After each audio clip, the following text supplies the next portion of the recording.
Hello and welcome to our final newsletter for Term 2. Now, I know that all of you are going to ask me about the building. And can I say to you, it's now 8 weeks before we get the keys to the building. And you can imagine the excitement that's building amongst you, our parent community, but also amongst my staff as well. We cannot wait. And I hope that those of you who got to see the video that we sent most recently, now that video was actually done by one of our staff members. So we've got people of great talents on our staff. So with the building, the 20th of August remains the date in which we are due to get the occupational certificate. And once we get that, we'll be able to come and go as we please, and we'll begin our transition to the Box Hill site in preparation for the 11th of October, which is when the students will attend their first day of learning on our new campus. So that's good news as far as the building's concerned. Right now, reports are the flavour of the month, and I've just spent a whole weekend going through all the students' reports. And I'm fairly pleased with the performance and achievements of our student body. Now, I ask you as parents not to have, obviously you've got high expectations for your kids, but I want you to realise that where you have A to E reporting, a C grade is very good, because what a C means is that the students are working at the age and stage level, or the standard of the age and stage, where they should be. So there's nothing wrong with the C, because a C means my child is working to the standard expected. Okay? So I just want to put that out there. For kindergarten parents, now they don't use A to E. They use working towards, working at, or working beyond. Ideally, we'd like all students to be working at. If your child has a working beyond, my goodness, they're doing something amazing, right? Working towards means that they have got the rest of the year to reach that standard. Okay, so I want you to put the reports into perspective when you get them, which will be on Wednesday, the 23rd of June. Okay, so reports will be coming home on Wednesday, the 23rd of June.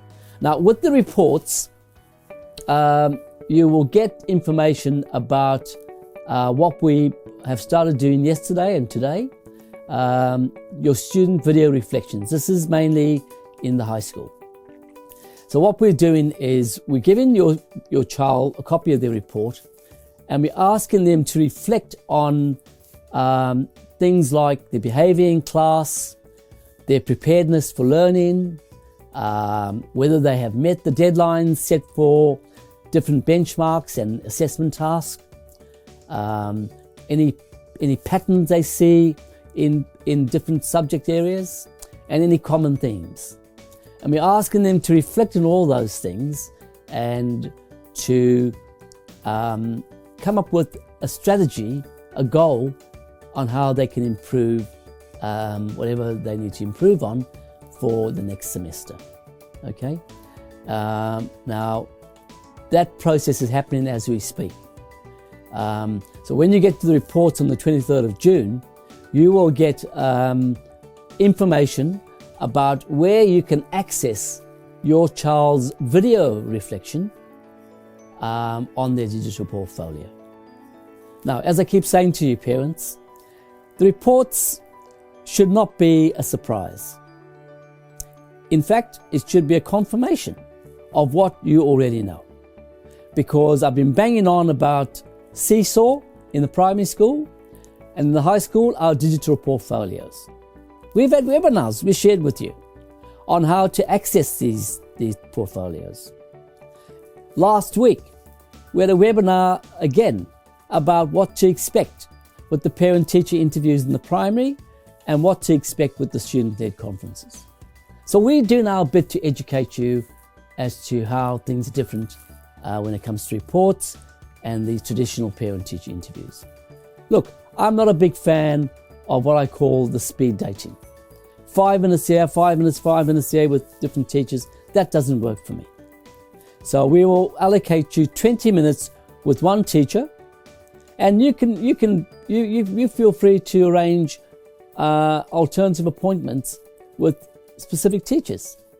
You may even get to talk to those specific teachers during your 20-minute time slot. And I'm referring to the process of parent-teacher interviews in the secondary school. In the primary school, you will still have your one-on-one with the teacher.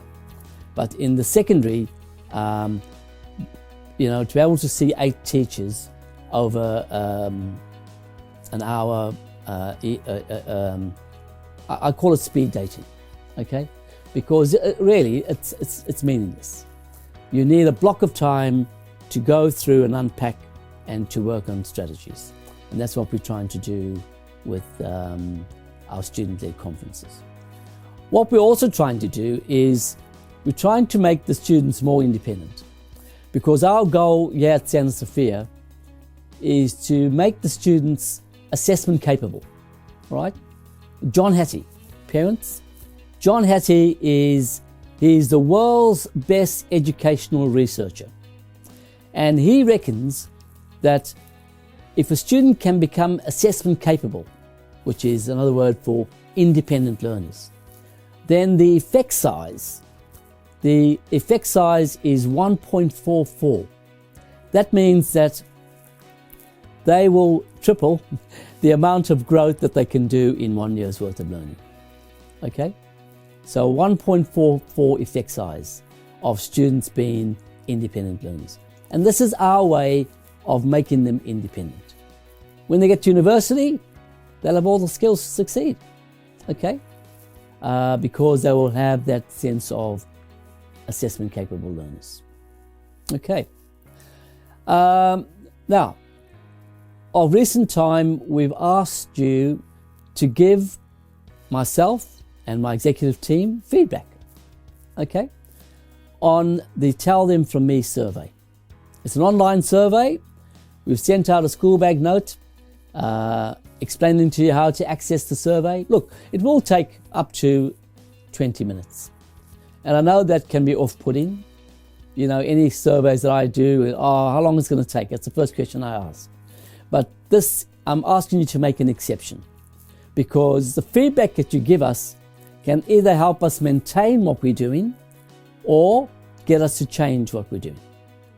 So please, parents, the survey closes on Friday the 25th of June, and I'm hopeful that as many parents as possible can do the survey. Currently, we've got 37% of our parent cohort that have completed the survey, and I thank those people that have already done it. Now, let me just talk about a few events that have happened this term. Our inaugural Athletics Carnival. Thank you to all the parents who turned up on the day. I'm sure you enjoyed yourself. Wasn't it good to see our primary kids mix in with the secondaries? The primary kids participating in events. That was a highlight for me. And again, one of our teachers made a video of the day to share it with those of you who couldn't attend. But I thoroughly enjoyed seeing the primary there and the kindergartens in particular. You know, they were there, they were pumped. It was just a great day of fun and enjoyment. The same can be said about our end of term soiree, which happened a few weeks ago at St. Mark's. You know, we've got a lot of talent in our school. And I believe in those soirees, they are an opportunity. It's all about the kids. And that's why those of you who attended, you didn't see me up on the stage, because you didn't want to hear from me. You wanted to see the kids perform. Because a few people said, "Oh, why didn't you, do your thing up on the stage?" And I said, "Well, listen, it wasn't about me. It's about the kids. It's a forum for our kids to showcase their talents. And boy, do we have some talent." Okay. Our next soiree will be towards Christmas, and it will have a Christmas theme. So hopefully we'll see you all there, and we'll be in our new school by then. So our hall can take 700 people. Hopefully we can pack the hall out with your attendance. In closing, I just want to speak about the month of June. For Catholics, it's the month where we celebrate the Sacred Heart of Jesus. This celebration is meant to share with us God's unconditional love for each one of us. Unconditional. Now, the love that you have for your child, I know that is unconditional. Now, God has a similar kind of love for us as Christians. And here at school, we try and model that unconditional love by raising funds for Caritas. And thank you to all those parents who have supported our colour run, which is happening in a few days' time.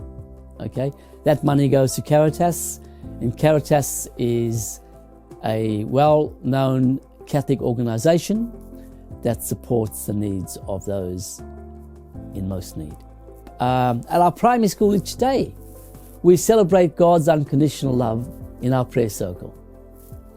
That for me is the highlights. Whenever I go to primary, I always make sure I'm there for the prayer circle, where the students praise and worship Jesus Christ. And it's wonderful. It's wonderful to see the kids being formed at such an early age. Okay. Here at the high school, we try and celebrate God's unconditional love for us by having regular weekly Eucharistic adorations.